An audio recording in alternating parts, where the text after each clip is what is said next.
Hi, I'm Kristina. My sister invited me to a luxury spa weekend, just the two of us. Said it was time to reconnect.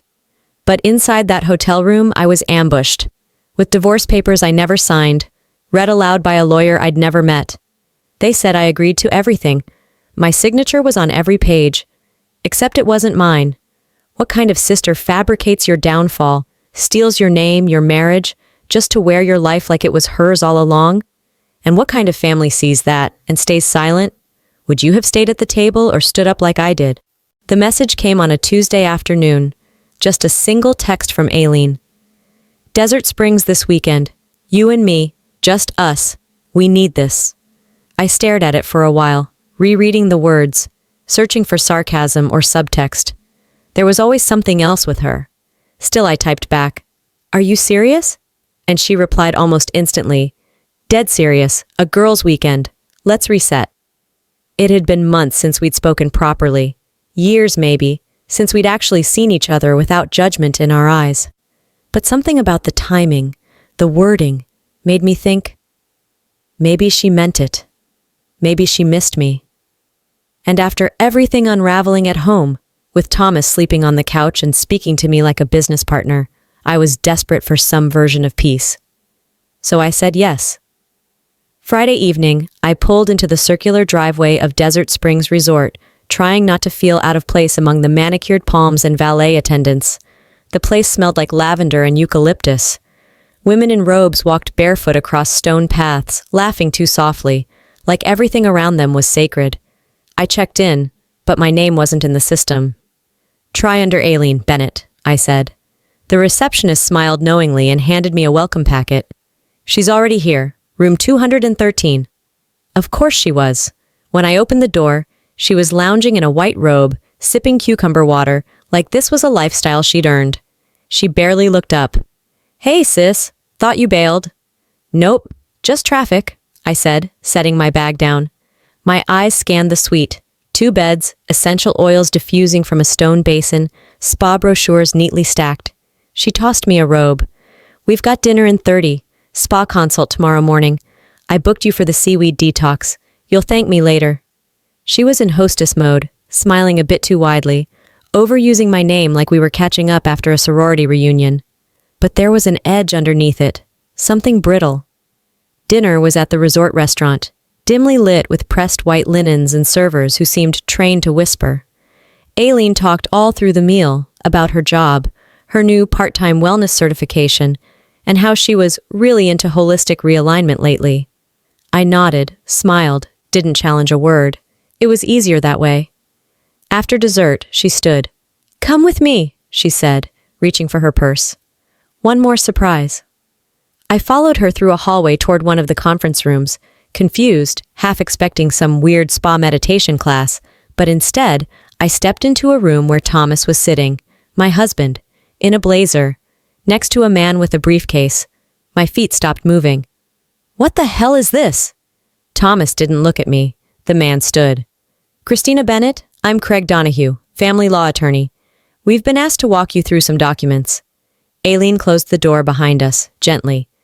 "Don't panic. I figured it's time we all stop pretending this is working." I couldn't feel my hands. The attorney opened the file. "These are pre-signed divorce documents, including a financial agreement and property division. We're offering Kristina a 48-hour review period, after which—" "Wait, what? I didn't—" My voice cracked. "You don't have to sign today," Aileen interjected with that same nauseating calm. "But let's be real, Chrissy. He's done. And frankly, you've been checked out too." Thomas still wouldn't meet my eyes. I stood there like an idiot, watching this man flip through pages supposedly detailing the dissection of my life. Aileen rested a manicured hand on my shoulder. "You'll thank me someday." My body moved before my brain did. I turned, yanked the door open, and walked, fast, furious, straight into the main lounge where guests were chatting over wine and fruit platters. Aileen followed. "Kristina," she said behind me, loud enough for others to hear. "We're adults. It's not my fault you couldn't hold your marriage together." I spun around. "You orchestrated this. You ambushed me." She smirked. "I just did what you never had the guts to do." People stared. Thomas had entered now too, holding his coat like he wanted to disappear into it. I wanted to scream. I wanted to throw something, but my voice, it failed me, like it always did when I needed it most. I walked back to the suite in silence. My heels clicked against the stone floor like gunshots. Inside, I slammed the door shut and collapsed onto the edge of the bed. There they were, the divorce papers, left on the nightstand like a bedtime story. My name signed at the bottom in handwriting that mimicked mine, but lacked the pressure, the slant, the heart. I held them in my hands, my breath shallow, my face hot. No tears came. I didn't cry. Instead, I folded the papers neatly, tucked them back into the folder, and placed it in my suitcase. She thought I would scream, spiral, beg. She thought I'd crumble. But that night, I packed slowly. I left the spa robe on the floor. I wrote nothing, said nothing. And when I closed the suite door behind me and stepped into the cool desert air, I looked up at the stars and whispered, "You have no idea who you just woke up." I got home just after noon the next day. I left my suitcase by the door and walked straight into the bedroom, not sure what I expected to find. But the closet was half empty. His side, gone. No jacket slung over the chair, no socks abandoned on the floor, not even the shaving cream he always left on the edge of the sink. Just silence. No note, no missed calls, no apology, not even a question mark. I stood there in the middle of the room for longer than I want to admit, as if staying still might turn the clock back a few hours. But all I got was that ringing silence, the kind that wraps around your throat and tightens. I sat on the edge of the bed, trying to collect myself, when my phone buzzed. A fraud alert from my bank. I squinted at it, confused. Something about a large transaction from my personal account. When I logged in, my stomach turned. A wire transfer, $4,000, had been sent to a name I didn't recognize. But the note attached chilled me more than the amount. For last night, my first instinct was denial. Maybe it was a mistake. Maybe I'd hit something by accident. But I knew better. The account it came from was one I hadn't touched in months, barely remembered it existed. One I'd opened years ago when Aileen and I briefly tried to run a side hustle selling homemade candles. It still had her mailing address on file. I stared at the screen until the numbers blurred. I called Thomas, straight to voicemail. I called again, then again, then again. Nothing. By the fourth time, he sent me a text. "Stop. I don't want to hear it." That was all. I called Aileen. She didn't answer. Shocking. Later that afternoon, I checked my voicemail. One new message.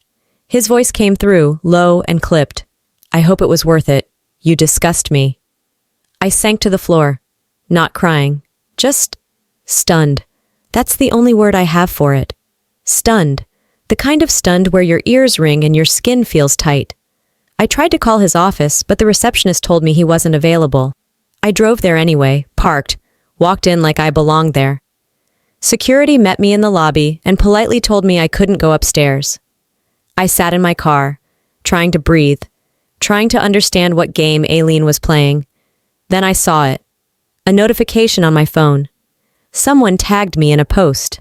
When I opened it, there she was, Aileen, posing by a fountain at Desert Springs, glass of rosé in hand, eyes squinting like she'd just shared the best joke in the world. The caption read, "Some women just can't help themselves." That post got over 100 likes in under 2 hours, comments with laughing emojis, some from mutual acquaintances. One of them even said, "You always knew, huh?" I deleted every social media account I had that night. Instagram, Facebook, LinkedIn. Gone. Not out of shame, out of necessity. If they were going to talk, they could do it in their own echo chamber. Around midnight, I opened the banking app again. I needed to see the details one more time, needed to understand exactly how she pulled it off. That's when I saw it. The address listed on the account. It wasn't ours. It was hers, her old condo. She had never removed it. That account still had a dual access feature we never deactivated. She'd used it. She'd forged a transfer from me to some made-up name with a message designed to implode my marriage, and it worked. I grabbed a legal pad from the kitchen drawer and started writing. Times, dates, names, messages. I printed the transfer receipt and highlighted the address. I made notes on the caption. Who liked it? Who commented? No more yelling. No more confronting her when I knew she'd twist it. This wasn't about proving myself to Thomas anymore. He'd made up his mind before I ever had a chance to speak. This time, I was building a case.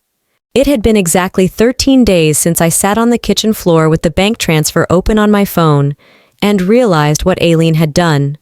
13 days since I started keeping a folder of evidence that now lived in my safe, right next to the title to the house I wasn't sure I even owned anymore. That morning, I drove out to my mother's old home on the west side of San Antonio. The house hadn't changed much since her funeral. The lawn was overgrown, the mailbox still jammed with flyers. I wasn't there to reminisce. I came for one reason, to find the original deed and any documents my mother might have tucked away before Aileen could get her hands on them. Inside, the air smelled like cedar and dust. I left the front door open a crack to let in light and breeze. The walls still had the family photos she refused to take down, even when Aileen insisted they were outdated. I remembered every frame, every wrinkle in her smile, every Sunday lunch where she'd say, "This house will stay in the family as long as I'm breathing." Funny how quickly breathing stops and chaos starts. I found the metal filing cabinet in the back bedroom where she used to sew. The drawers were organized, of course they were. Tax returns, insurance, warranties. I pulled out everything labeled home and sat cross-legged on the floor, sorting one folder at a time. I hadn't planned to open the boxes in the closet. I don't even know what made me do it. Maybe the familiar sound of cardboard flaps folding back triggered something. Inside, I found her church programs, her apron, a shoebox filled with greeting cards from people who never called but always sent birthday wishes.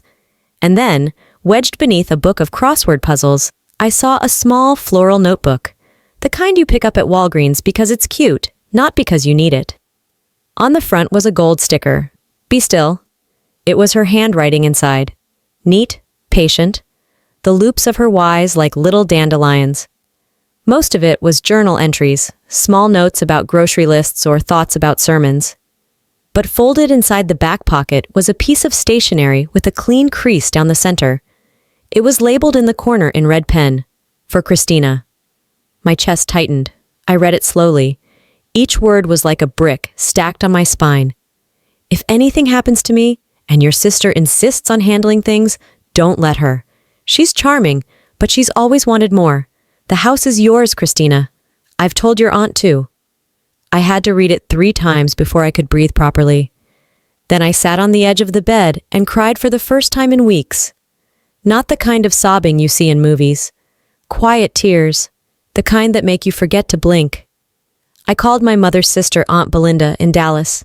She answered on the second ring, her voice groggy but warm. After I told her what I'd found, there was a pause. She told me, Belinda said softly. She told me she wanted to update the will but kept putting it off. Thought she had more time. Did Aileen know? I asked, already guessing the answer. She guessed, Belinda said. After your mother passed, she was the first to show up, took over everything, wouldn't let anyone else speak at the service. When I mentioned the letter, she brushed it off. Of course she did. By the time I hung up, my throat was dry and my hands had stopped shaking. I slipped the letter back into the journal, wrapped it in a Ziploc bag from the kitchen drawer, and added it to my folder of evidence. Later that night, I scanned every page of that notebook. I highlighted anything that mentioned the house, anytime she mentioned Aileen with concern. Then I locked the original away, triple-checked the safe, and left the lights on in the hallway. Before going to bed, I whispered, "Thank you, Mom." And as I lay in the dark, I didn't feel weak. I didn't feel angry. I felt ready. She warned me, and I ignored the signs. Not anymore. The invitation came through a group text.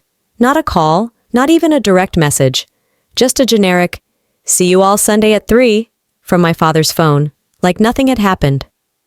I stared at the message for a full minute. I hadn't been to the family dinner since Mom passed, and certainly not since Aileen's games began unraveling. But there it was, every month, like clockwork. A relic of Mom's desire to keep us close, now twisted into something unrecognizable. I didn't respond, but I showed up. Pulling into the driveway that afternoon, the sight of the house stirred something old in me. The shutters were painted since I'd last seen them. Aileen's doing, no doubt. Everything neat and trimmed, but sterile, like a hotel trying too hard. I walked in without knocking. The laughter started dying the moment I stepped into the hallway. I caught the tail end of some cousin's joke, then the silence that followed. My father looked up from the kitchen island and gave me a brief nod. No smile. No glad you're here. Just a nod. Aileen floated toward me with a glass of sangria in her hand, dressed like she belonged on the cover of a Southern Living magazine. "Well, you made it," she said with that rehearsed warmth. "We were wondering." "Guess I'm still on the family thread," I said, brushing past her. The table was already set, 12 seats, all filled but one, Mom's. Still at the end of the table, still draped in that ridiculous rose-printed cushion cover she refused to throw out. Nobody mentioned it, not once. We sat, we passed dishes, we pretended. Aileen kept the conversation moving like a talk show host. She asked about jobs, grandkids, traffic. Then, as she was topping off someone's glass, she turned to me with a smile that didn't reach her eyes. "Remember when Kristina tried to make Mom's pecan pie from scratch and forgot the sugar?" She laughed. "She cried for hours, thought she ruined Christmas." Laughter followed, uneasy, polite. My father chuckled and added, "Some people never outgrow making drama out of nothing." I set my fork down. My plate was barely touched. My chest didn't rise or fall. It just froze. I looked around the table at people who used to matter. Some couldn't meet my eyes, others did, but quickly looked away. I wasn't angry. Not really. Just hollow. The empty chair at the end of the table caught my attention again. It hadn't moved. It never would. And I realized, neither had I. I had been waiting. For them to see, to listen, to care. But I wasn't the one who was gone. They were. After the dessert was served and the coffee was poured, I pushed my chair back. The legs scraped loudly against the tile. Everyone looked up, startled. I stood, dabbed my mouth with the napkin, and cleared my throat. This house used to belong to a woman who saw me. She would have flipped this table by now. Aileen's smile froze. My father blinked slowly, like I'd just spoken in another language.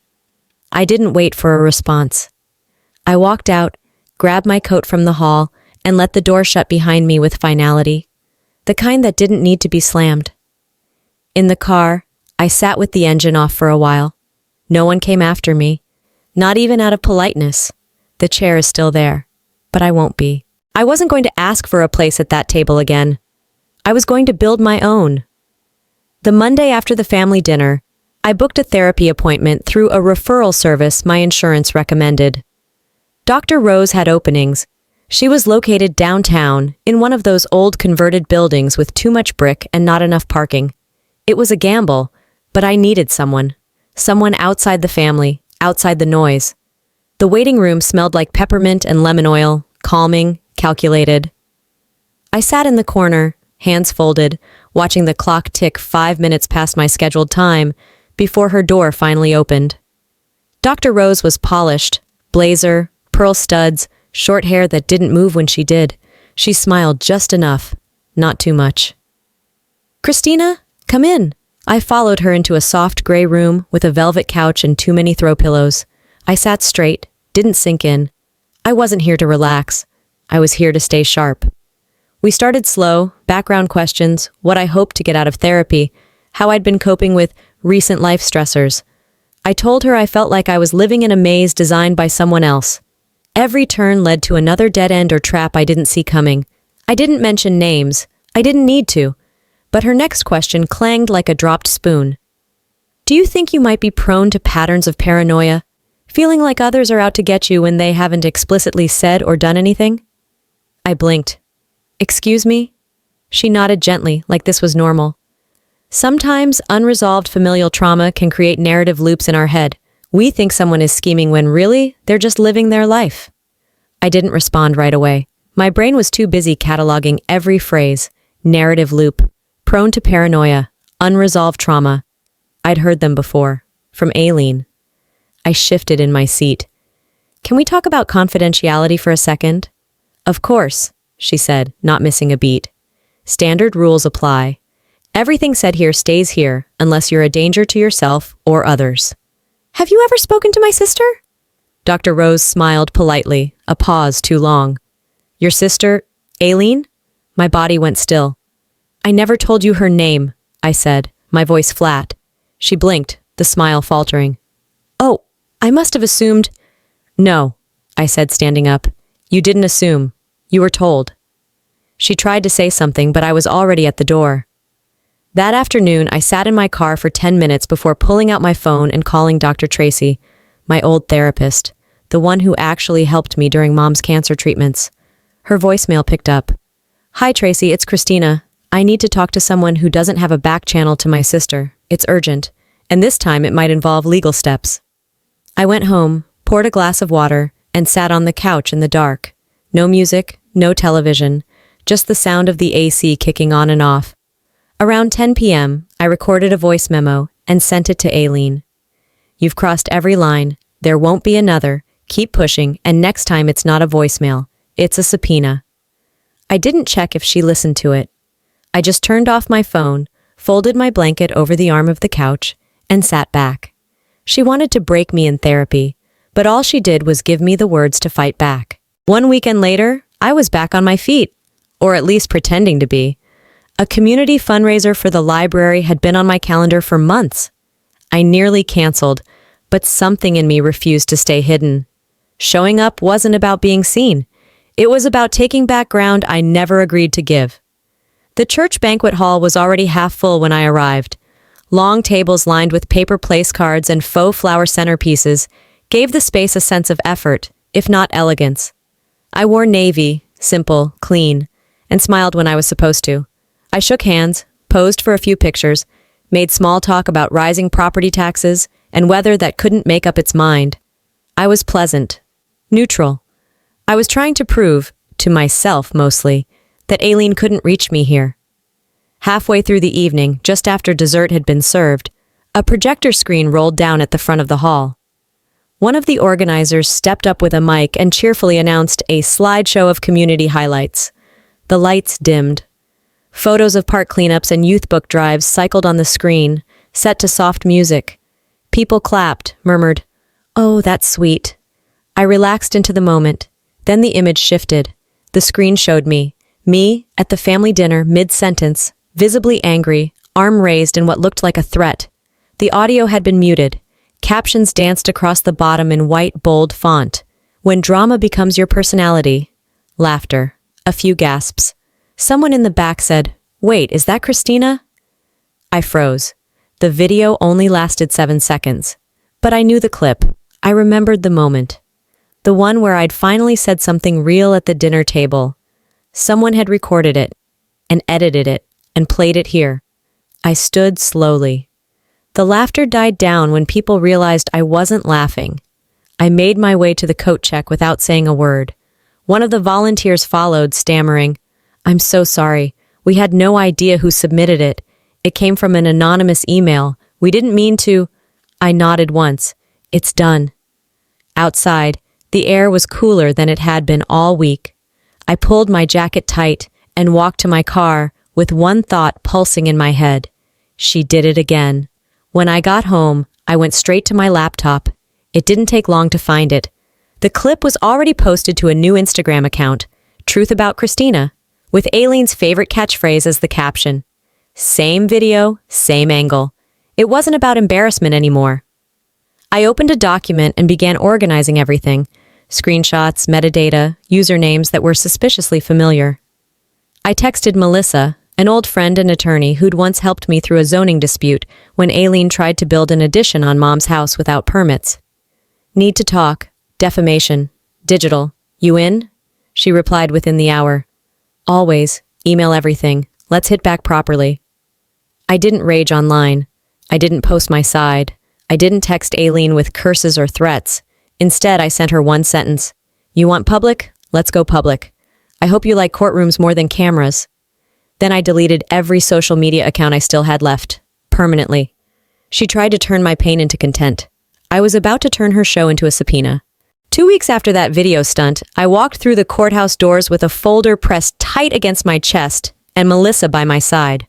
She looked calm. Lawyers always do. But I could feel the tension humming in my skin. I kept going over the list in my head. Statements, messages, digital traces, the forged contract from the hotel. This wasn't about proving I was right. It was about drawing a line, legally, visibly, permanently. Security waved us through. The courtroom was smaller than I expected. Beige walls and flickering lights that buzzed louder the longer you sat still. Melissa reviewed her notes beside me while I stared at Aileen across the room. She looked untouched, like none of it mattered. When the judge entered, we rose. I kept my hands folded.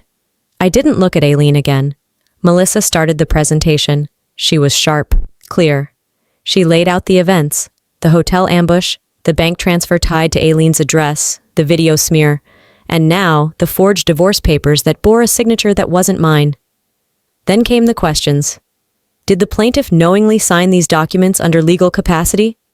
No, Your Honor, Melissa replied. We contend the documents were falsified, her name and intent misrepresented entirely. Aileen's lawyer stood. Objection, Your Honor. There's no notarized proof these signatures were fabricated. Without verification or handwriting analysis, this is speculation.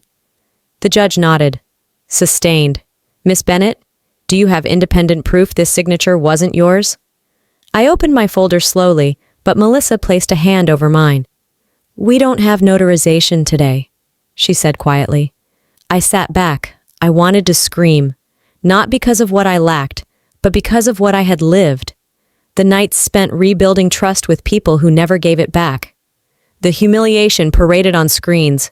The house I couldn't walk into without feeling erased. The judge ruled for a preliminary injunction review only. No escalation to formal charges. It felt like a punch to the chest. Aileen smirked. Her attorney whispered something that made her laugh behind her hand. Melissa leaned over. We're not done. We filed out quietly. Outside, the sunlight didn't match the mood. I stopped at the bottom of the steps to gather myself. Aileen brushed past me, the click of her heels as smug as her tone.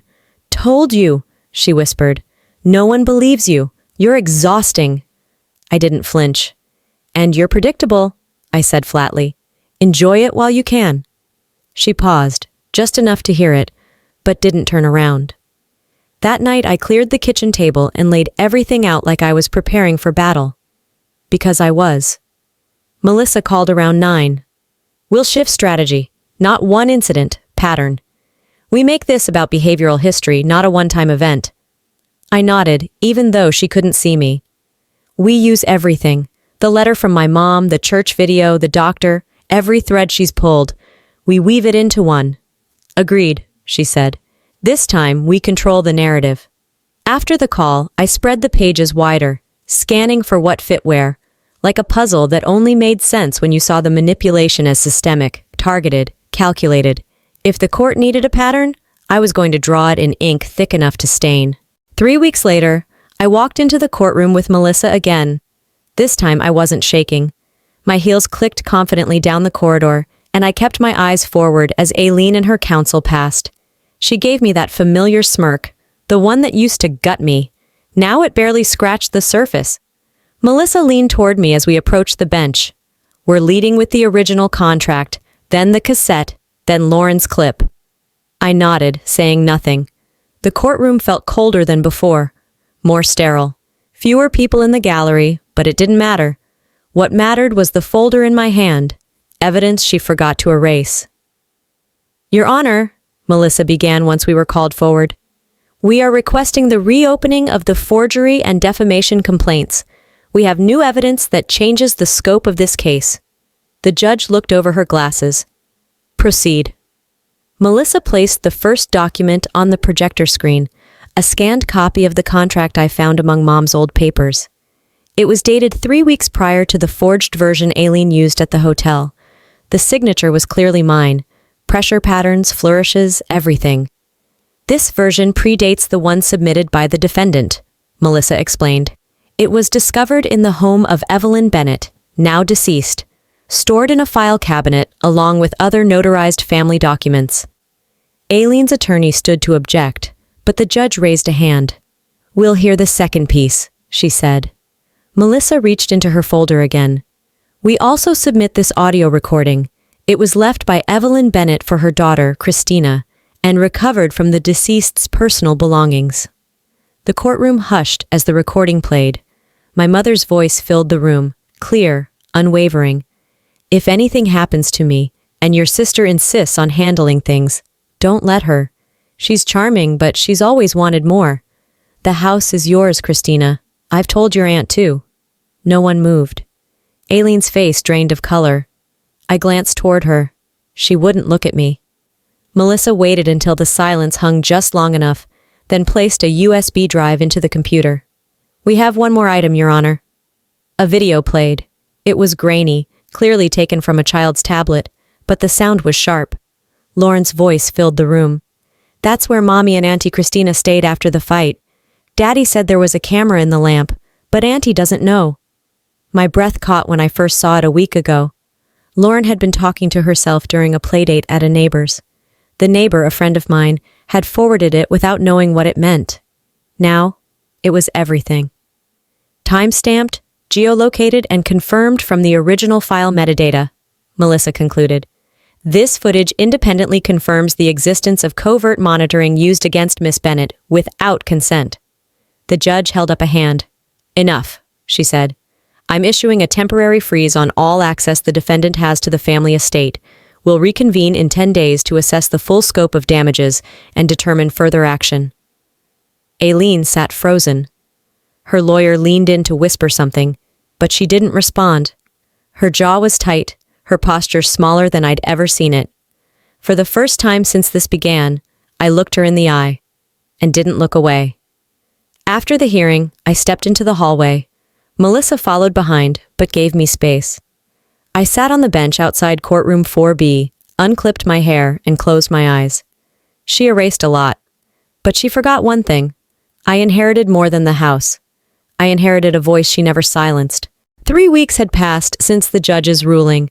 The estate was frozen, Aileen's access revoked, and for the first time in years, I stepped through the front door of my mother's house without a knot tightening in my stomach. The floors still creaked in the same places.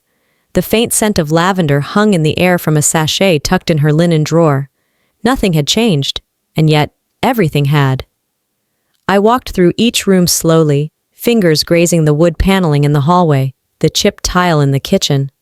The past hadn't let go of this house, but I had stopped asking it to. I didn't cry. I thought I might. But the silence felt comforting now, not suffocating. A letter had arrived that morning from Dr. Tracy, my old therapist.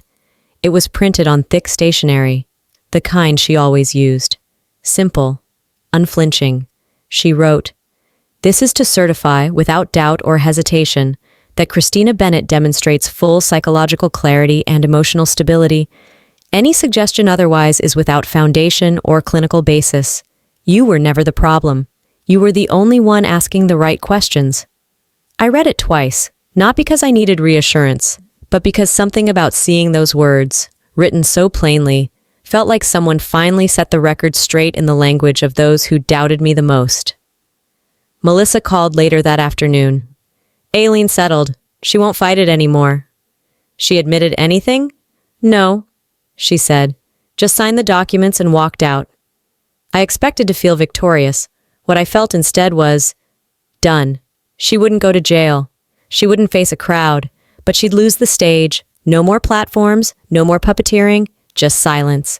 She'd keep a small house across town, one I'd never step foot in. I didn't need to. The next day, a small box arrived from Aunt Belinda. Inside were oatmeal cookies wrapped in wax paper and a folded note. "I still don't understand everything," my father had scribbled on the card, "but I hope you're okay."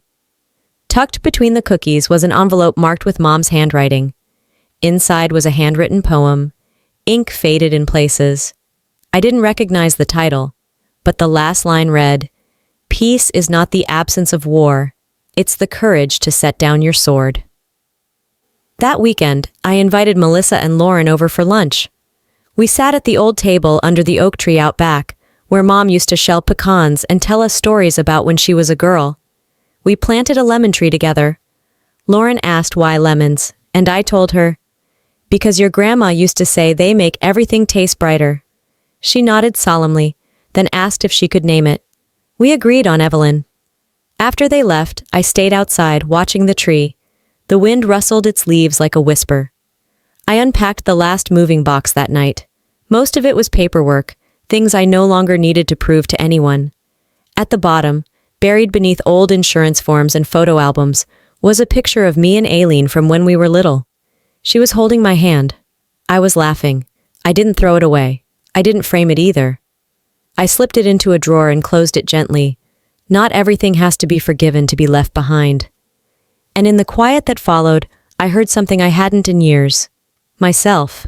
Looking back, I've learned that silence isn't always peace, and speaking up doesn't make you the villain. Sometimes, choosing to stand your ground quietly is the loudest act of courage there is. I didn't fight to win back approval or prove I was right. I fought to reclaim my voice and my worth. If you've ever been made to feel invisible in your own story, I want you to know you are not alone, and you are never too late to begin again. What about you? Have you ever stood your ground when no one else believed in you? I'd love to hear your story.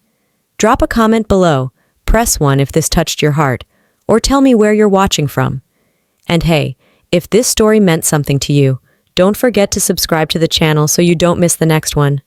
We're just getting started.